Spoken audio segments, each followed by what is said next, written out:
Olá, meus irmãos, que a graça e a paz do Senhor Jesus esteja com você. Estamos aqui mais uma vez, pela bondade e misericórdia de Deus, para juntos estudarmos mais uma lição da Escola Bíblica Dominical. E desta feita, iniciando aqui o segundo trimestre de 2023 da revista Conectar Mais Jovens, da editora Betel, que traz por tema Pentateuco, a aliança de Deus com uma nação sacerdotal. O escritor desta lição, ou comentarista desta lição, desse segundo trimestre, é o pastor César Pereira Rosa de Melo, a quem queremos cumprimentar na paz gloriosa do Senhor Jesus. E a introdução ao Pentateuco é a primeira aula de hoje. O texto de referência é Deuteronômio, capítulo 4, do versículo 1 ao 9. O versículo do dia diz: Esta é, pois, a lei que Moisés propôs aos filhos de Israel. Estes são os testemunhos e os estatutos e os juízos que Moisés falou aos filhos de Israel,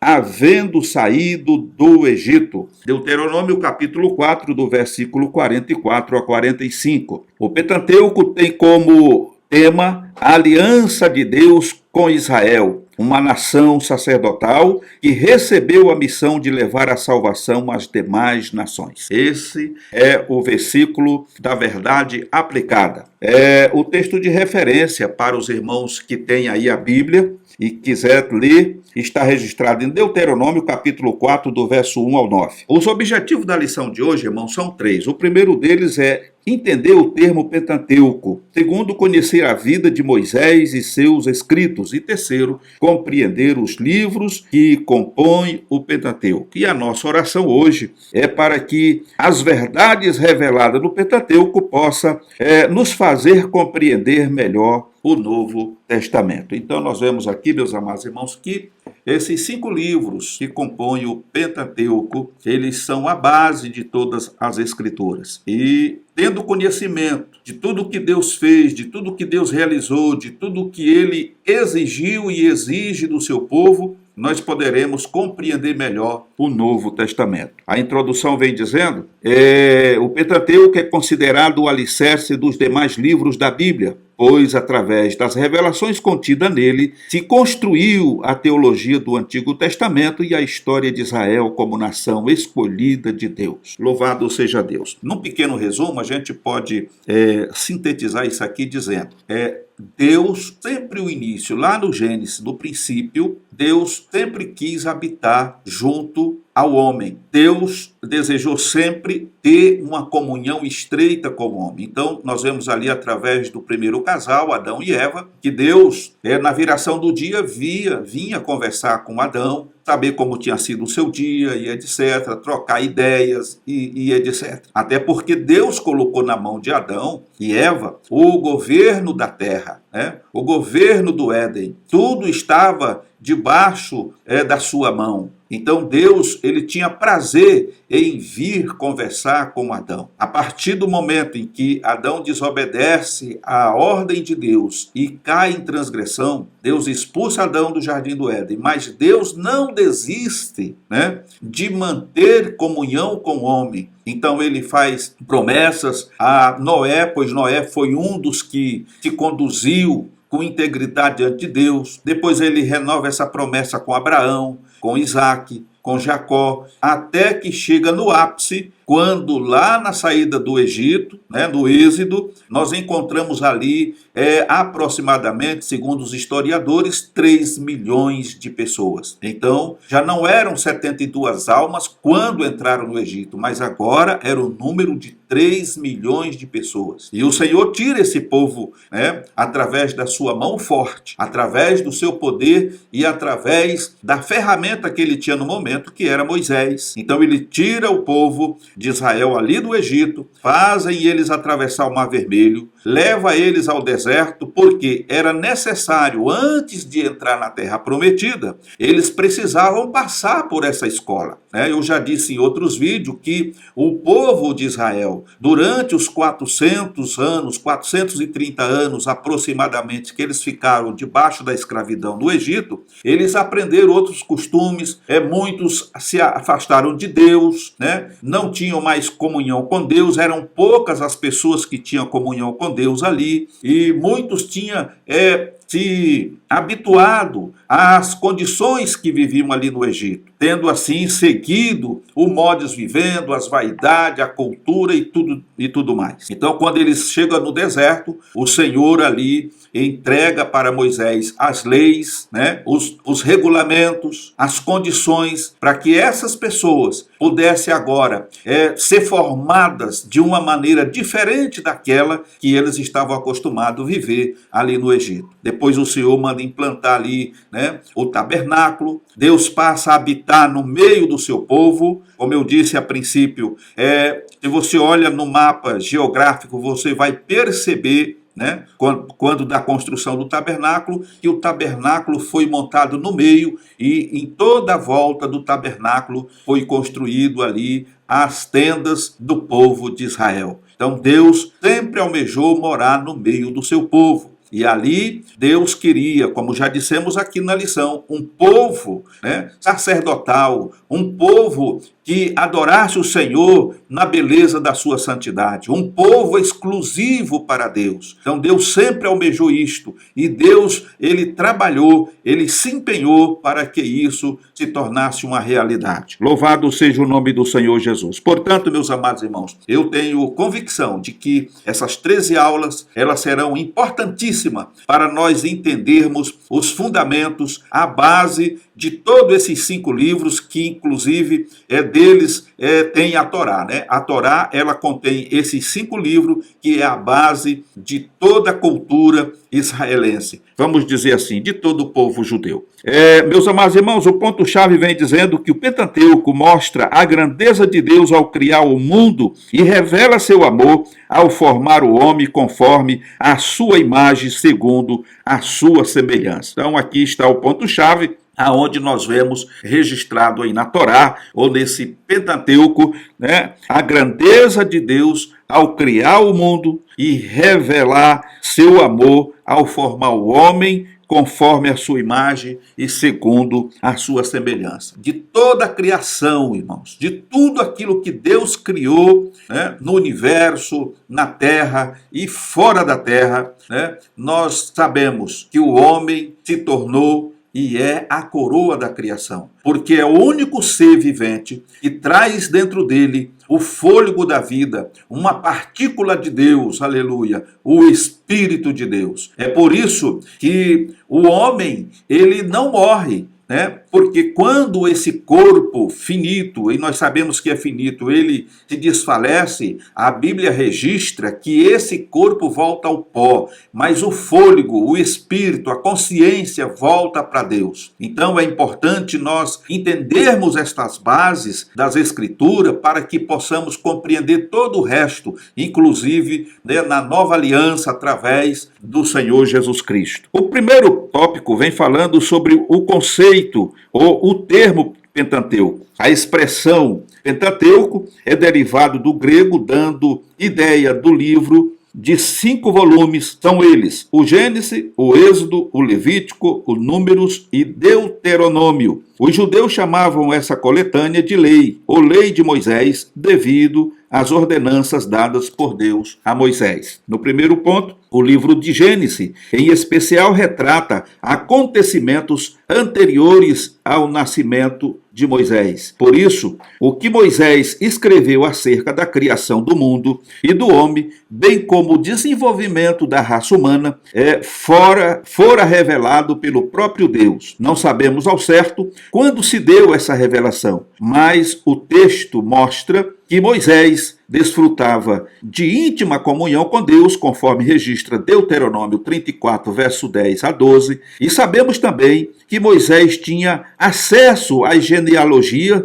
e às tradições orais escritas pelos ancestrais, e essas informações foram úteis na criação do Pentateuco. Então veja bem, nesse primeiro ponto aqui, nós podemos salientar que existe hoje aí uma controvérsia no meio dos teólogos, porque muitos acreditam que Moisés não escreveu todos os livros, ou seja, os 5 primeiros livros, né? E, inclusive, tem aqueles que acreditam que Moisés não iria escrever sobre a sua própria morte. Enfim, mas segundo o que nós estamos vendo aqui no comentário da lição, nós percebemos que além dos escritos, né, dos ancestrais, né, desde a época de Abraão, enfim, tudo que foi anotado, tudo que foi escrito serviu como base para que Moisés colocasse isso em ordem, além daquilo que Deus revelou a ele. Fica essa interrogação no que diz respeito se Moisés escreveu acerca da sua própria morte. Mas o fato é que tudo aponta para Moisés, que ele foi o escritor desses livros e não só escreveu, como também instruiu o povo durante o seu tempo para que eles andassem na presença de Deus, observassem os mandamentos e se conduzissem de uma maneira íntegra e moral diante do Senhor nosso Deus. Louvado seja o nome do Senhor Jesus. Aqui vemos no segundo ponto o que diz a teologia do Pentateuco. O Pentateuco, primeiramente, revela a existência de um Deus absoluto e soberano no universo. Essa verdade evidencia pela expressão "eu sou o que sou", conforme está registrado em Êxodo, capítulo 3, verso 14. Pontua também o conceito de redenção e pecado quando Deus, através do tabernáculo, estabeleceu diretrizes para que o povo pudesse se purificar e viver uma vida consagrada. No Pentateuco,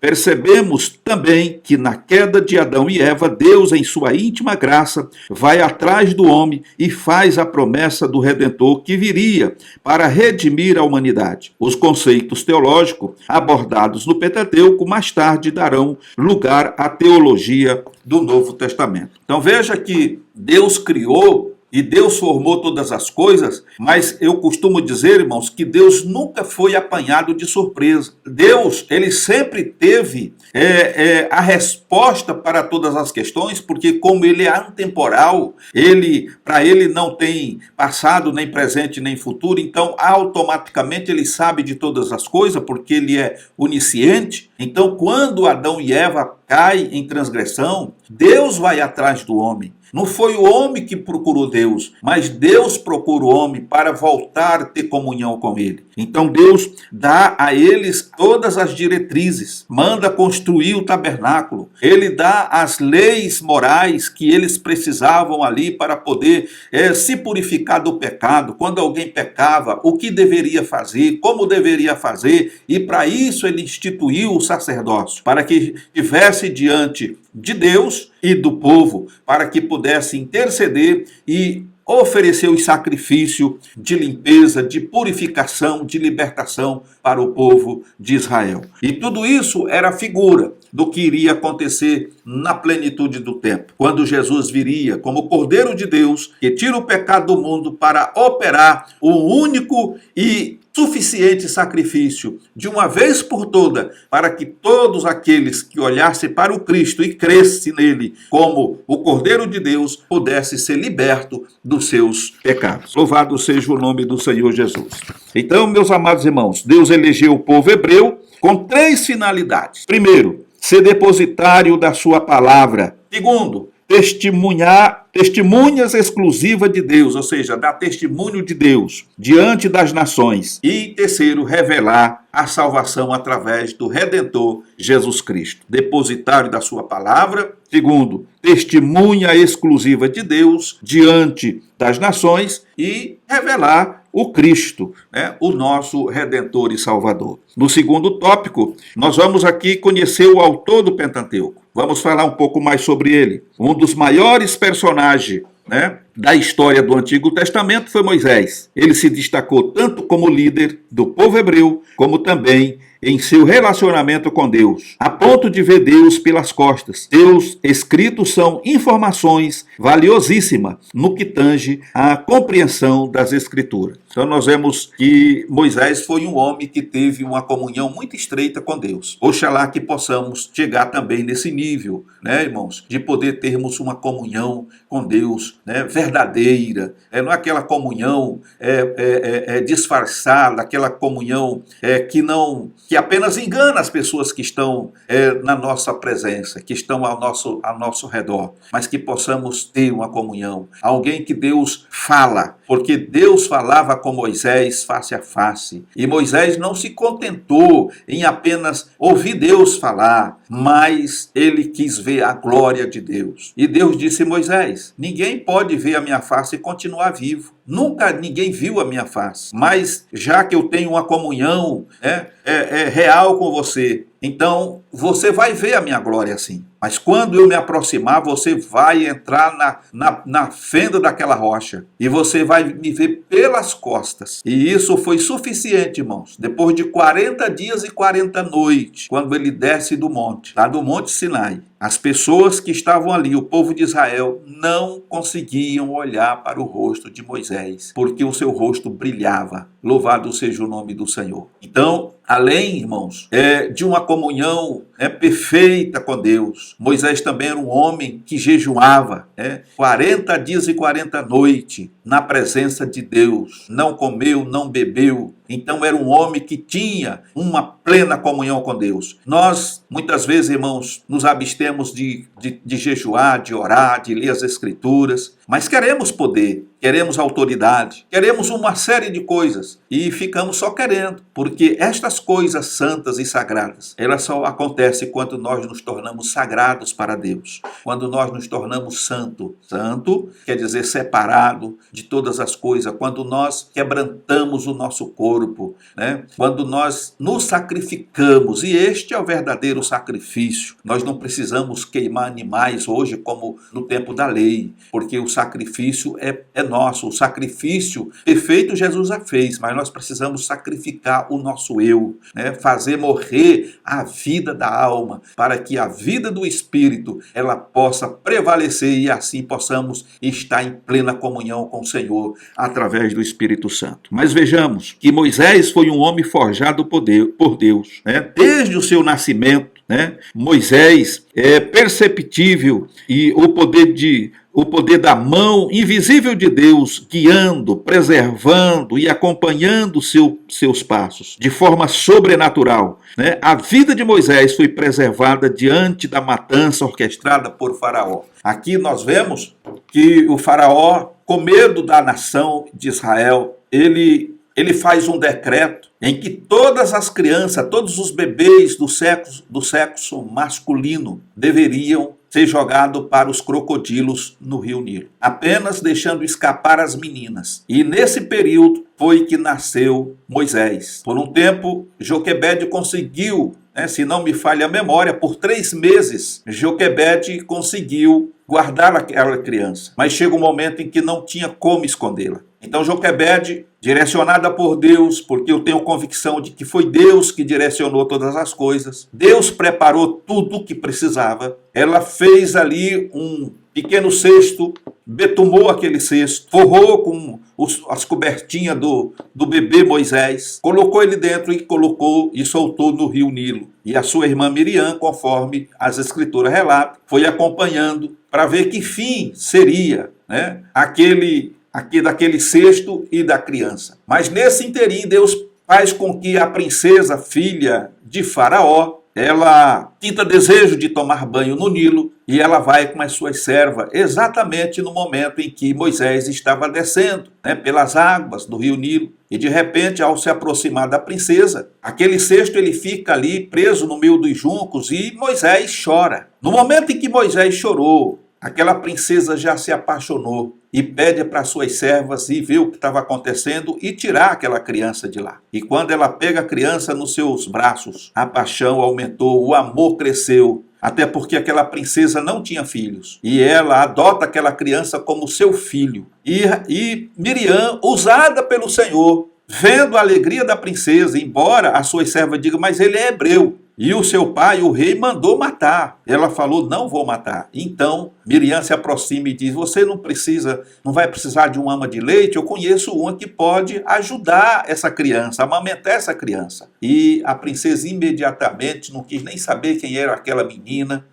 o que ela estava fazendo ali, mas imediatamente disse, vá, e busque essa mulher para cuidar do neném. Ela vem, se apresenta diante da princesa, pega a criança, leva de volta para casa, é sustentada, todo o sustento que era necessário para a mãe e para o bebê, a princesa dispôs. Meus amados irmãos, Deus trabalha de uma maneira linda, louvado seja o nome do Senhor Jesus. Depois vemos aqui Moisés sendo um líder por excelência. Veja, e a formação de Moisés ali no Egito foi uma formação exemplar. Ele aprendeu toda a ciência do Egito. Ele se tornou um grande arquiteto, um grande guerreiro. As escrituras provam isso, irmão. Então ele era realmente um príncipe. Ele foi tratado como um príncipe e era um príncipe, né, junto ali com Ramsés, né? Os dois foram criados juntos, os dois foram para a guerra junto e ele sempre foi habilidoso. E por muitas vezes na história, quando você lê, ele salvou a vida de Ramsés. Louvado seja o nome do Senhor. Até que um dia ele ouve alguma coisa e ele passa a investigar. E ele descobre que ele é hebreu. Que os seus pais eram hebreus, e ele começa a fazer uma pesquisa a fundo, ele começa a inquirir as pessoas, e até que ele encontra o seu pai biológico, a sua mãe biológica, e a partir daí, todo o seu conceito muda acerca do povo de Israel. Até que chega um momento em que ele vê um soldado açoitando um hebreu ali de maneira cruel, e estava quase matando, ele chega e mata aquele soldado egípcio. E foi esse o motivo pelo qual ele teve que abandonar o Egito, porque o faraó queria julgá-lo e condená-lo à morte. Então ele foge. Não sabia ele qual seria o futuro, mas Deus já tinha tudo preparado e tudo reservado. Depois de 40 anos, de exílio, o Senhor se apresenta a Moisés na sarça, fala com ele e diz que tinha ouvido o clamor do povo e que ele tinha descido para libertar. Portanto, agora, ele designava Moisés para ser o libertador do seu povo, tirar o povo do Egito, conforme as Escrituras nos mostram. Louvado seja o nome do Senhor. Diz aqui que Moisés, ele, em sua liderança, os seus ouvidos estavam afinados à voz de Deus. Em todos os momentos, vemos Moisés vivendo na dependência de Deus para tomar decisões. Na beira do Mar Vermelho, pediu orientação a Deus. No momento em que o povo pecou, intercedeu pelo povo diante de Deus, ao mesmo tempo que rogou a ele para que sua presença estivesse durante sua jornada. Moisés nos ensina que mais importante que liderar um povo é ter comunhão com Deus, que o chamou para liderar, mesmo diante de desafios e da multidão. Moisés ficou 40 dias e 40 noites com Deus no monte. Louvado seja o nome do Senhor, conforme registra Êxodo, capítulo 34 e 28. Então, irmãos, muitas pessoas acham que são muito importantes por ocupar um cargo de liderança, por poder governar, mandar. Mas o mais importante, segundo o que vemos aqui no relato, é que o melhor de tudo não é você apenas ser um líder, mas você manter a comunhão com aquele que te comissionou para essa missão. É você estar sob a orientação de Deus, do Espírito Santo. Como Moisés, ele chegou diante do Mar Vermelho, ele não tomou a decisão de abrir o Mar Vermelho sem antes consultar o Senhor. E Deus diz: o que é que tu tens na tua mão? E ele disse: uma vara, Senhor. Então estende a vara, estende a tua mão sobre o mar. E no momento em que ele fez isso, um vento oriental veio e começou a dividir aquelas águas no meio. E o povo pôde passar a pés enxutos. Louvado seja o nome do Senhor. No momento em que o povo errou, pecou diante de Deus, Moisés foi interceder. Então veja, irmãos, que a liderança de Moisés se torna um exemplo para nós, porque liderança não é ter o domínio sobre aquilo que pertence a Deus, querer fazer a seu bel prazer, mas ter liderança é estar em submissão a Deus e buscar a orientação de Deus toda vez que tiver que tomar uma atitude para que o nome do Senhor seja glorificado e nenhuma alma se perca. Louvado seja o nome do Senhor Jesus. No terceiro tópico, vamos estar estudando sobre os livros do Pentateuco. Já dissemos no primeiro tópico desta lição sobre os livros que compõem o Pentateuco. Mostraremos algumas informações sobre cada um deles, destacando sua relevância na história dos hebreus, bem como a teologia cristã. No primeiro ponto, nós temos aqui os livros de Gênesis e Êxodo. O livro de Gênesis significa origem, caracteriza-se por narrar a história da criação do mundo e tudo o que nele existe, tais como a fauna, a flora, o universo e o próprio homem. Mostra também a entrada do pecado na vida do homem e a punição dada pelo próprio Deus, expulsando do paraíso. Já em Êxodo, cujo vocábulo significa saída, mostra a escravidão da descendência patriarcal no Egito e a maneira sobrenatural como Deus os liberta por intermédio de Moisés, enviando 10 pragas. A narrativa ainda mostra a instituição do decálogo e a revelação do tabernáculo, que seriam o centro da vida religiosa do povo no deserto. Então isso nós já pontuamos, e o Senhor, ele manda as 10 pragas, ali foi instituído a Páscoa, que seria um memorial que até hoje ainda é comemorado pelo povo hebreu, que representa a saída do povo do Egito, aonde cada família deveria marcar o umbral e a verga da porta com sangue de um cordeiro, que deveria ser assado no fogo e deveria ser comido com ervas amargas. Por quê? Porque o anjo da morte passaria naquela noite e todos os primogênitos, a começar pelo primogênito dos animais, seriam mortos. E em toda casa que tivesse a marca do sangue, não haveria morte. E foi esse o último episódio para que finalmente o povo de Israel fosse liberto